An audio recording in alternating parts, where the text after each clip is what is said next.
안녕하십니까. 국민의힘 법률자문 부위원장 정상환 변호사입니다.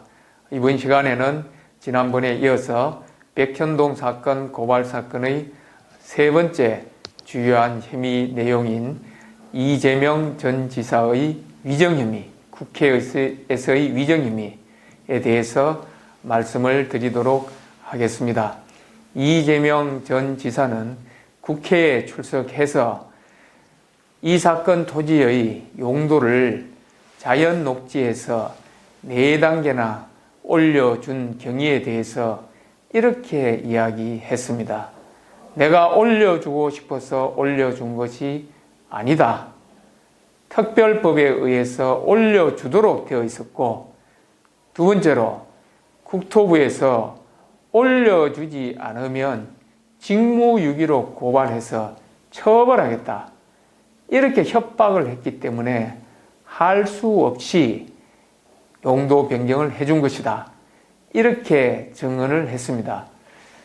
그 당시 그 화면을 봤던 많은 분들은 그럴듯하네, 그럴 수 있겠구나, 이런 생각을 하셨을 것입니다. 하지만 그 내용은 사실과 다릅니다.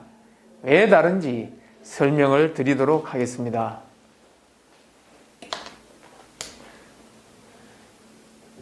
이렇게 이재명 전 지사가 증언을 했죠. 직무유기 이런 것을 문제 삼겠다고 협박을 해서 이렇게 했습니다. 그 다음에 공공기관 이전 특별법에 보면 43조 6항이 있다. 이렇게 증언을 했습니다. 이 두 가지 다 사실과 다릅니다. 먼저 국토부에서 협박을 했다는 부분에 대해서 말씀을 드리겠습니다.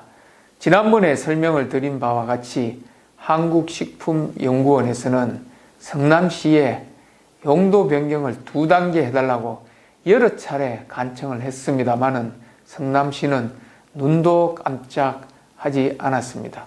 그래서 국토부에서 제발 협조 좀 해달라고 공문을 보내긴 했습니다. 하지만 그 공문 어디에도 만약에 이걸 안 해주면은 직무유기로 처벌하겠다거나 아니면 강압적이거나 강요하는 그런 표현을 찾을 수가 없습니다. 그저 협조해 달라는 그런 공문에 불과합니다. 누가 어떤 방식으로 협박을 했다는 것인지 이재명 지사는 밝혀야 합니다. 오히려 제 생각에는 지난번에 말씀드린 바와 같이 국토부 직원의 협박에 의해서 종상향을 해준 것이 아니라 이재명 전 성남시장의 최측근 김인섭 씨가 시행사 측의 로비스트로 고용된 것과 연관이 깊다. 이렇게 생각이 됩니다. 2015년 1월 21일 아시아 디벨로퍼가 김인섭 씨를 로비스트로 채용하고 그 다음 날인 1월 22일 용도 변경 신청을 하면서 2단계가 아닌 4단계 상향 신청을 했습니다. 그리고 얼마 이후에 가능하다는 회신을 받습니다. 여러분, 하루 만에 이게 가능하겠습니까? 그동안 번번이 2단계 상향하자는 것을 퇴짜 맞았던 한국식품연구원이 그냥 4단계 올려달라고 요청할 수 있겠습니까? 불가능합니다. 사전에 내락이 있었을 것입니다. 그렇게 생각되지 않습니까? 이것이 종상향의 이유이지 국토부 직원의 협박이 이유가 아니라고 저는 생각됩니다.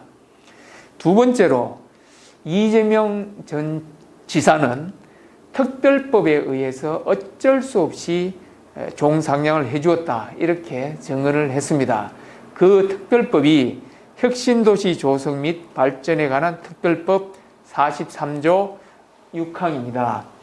거기에 보면 이런 규정이 있습니다.